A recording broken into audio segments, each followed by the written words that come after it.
Hi everybody and welcome to a special on-the-road edition of Between the Sheets with Spyke. I'm in Idaho Falls with the extraordinarily funny and beautiful comedian Sherry Japhet.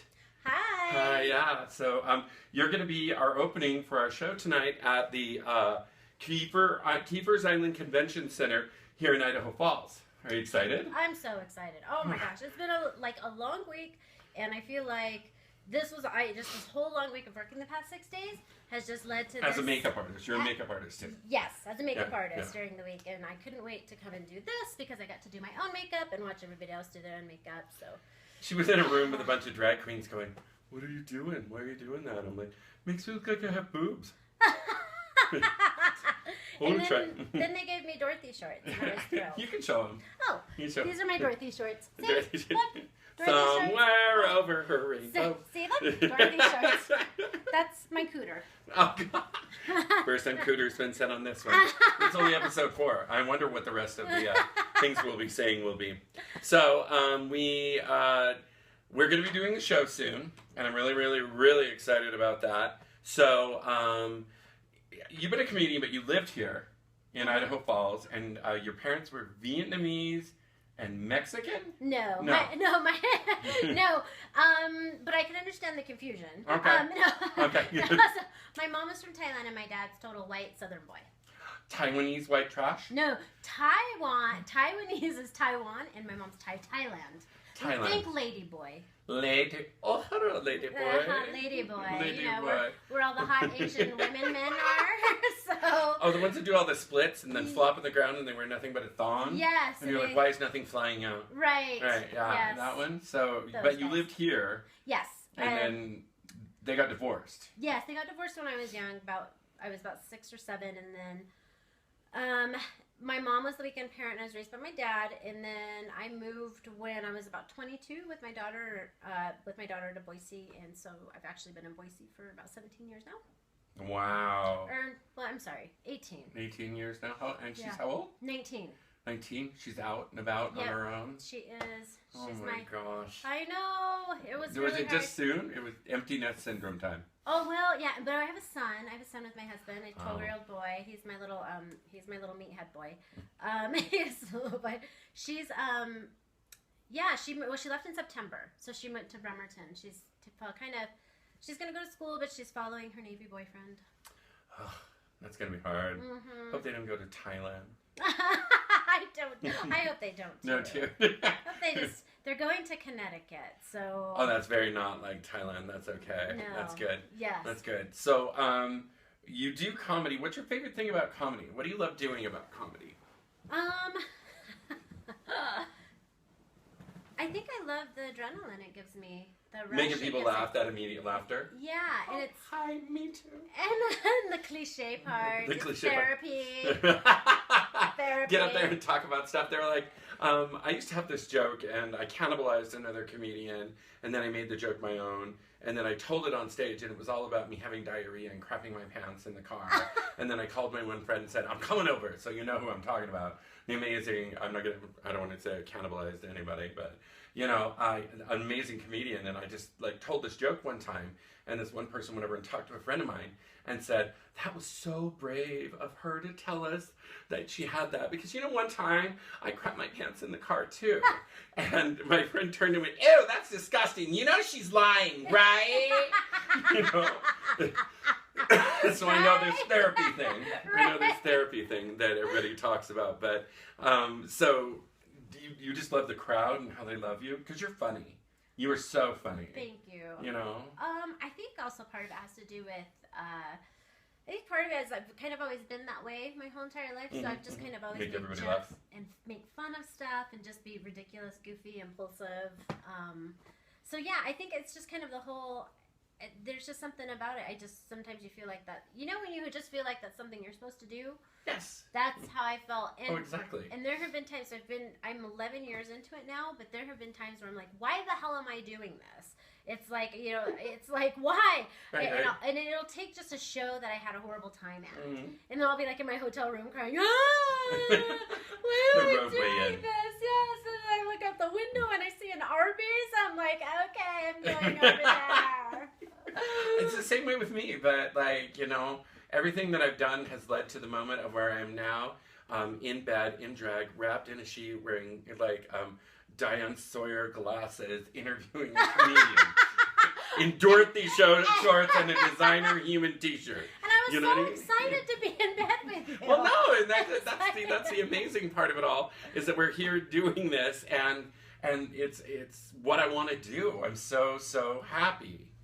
And what would you give as advice to people who want to break into it? Because when I first started wanting to be a comedian, they were like, okay, so we want to put you on the road, and first you go to Poughkeepsie, and then you go to somewhere outside of Tulsa, and naming all these places like where I'm like, I don't think a drag queen should go there.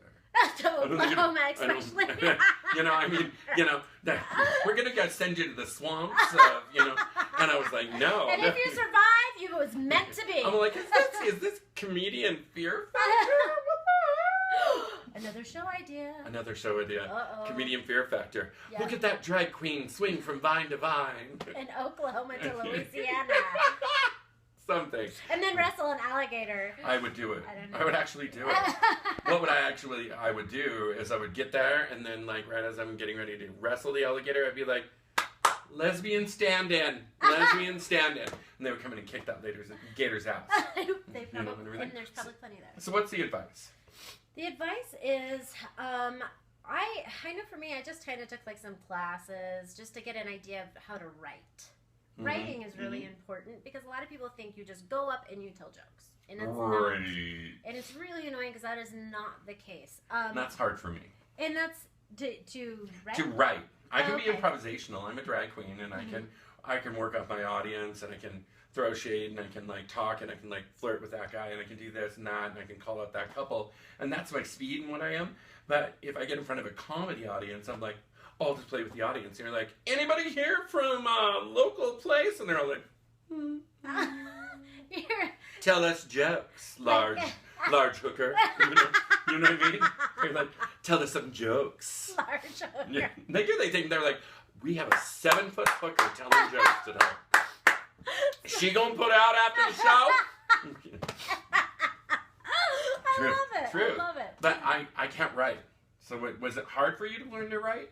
No, I think for me, because I was writing years before, and I thought, if I don't do it, then I'll never know. And so, but here's the thing, is I remember people saying, you have to sit down and write for 2 hours, and this and that. I was like, that does not work for me. No. But I can tell you that, though, for the past 3 years, like, just, like, religiously, I've written almost every single day. And whether it's for 5 minutes, 30 minutes, it's a little bit, so I'm constantly writing.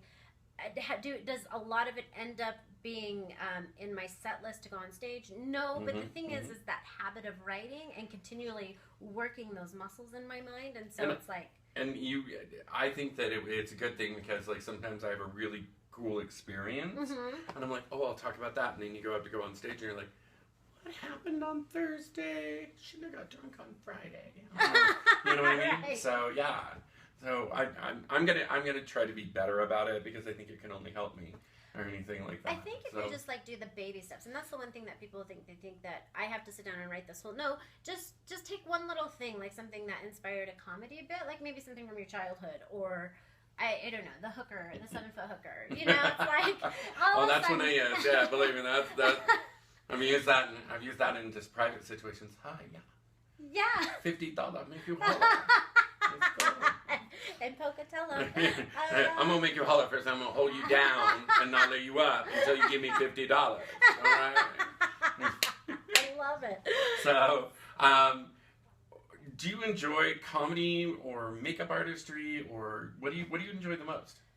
I don't know. I think because of my personality, I have to constantly have new stimulus for me. It's when it comes to it. So I like both, but I think for me eventually I would like to shift out of makeup so I can work more on comedy and do more acting and voiceovers.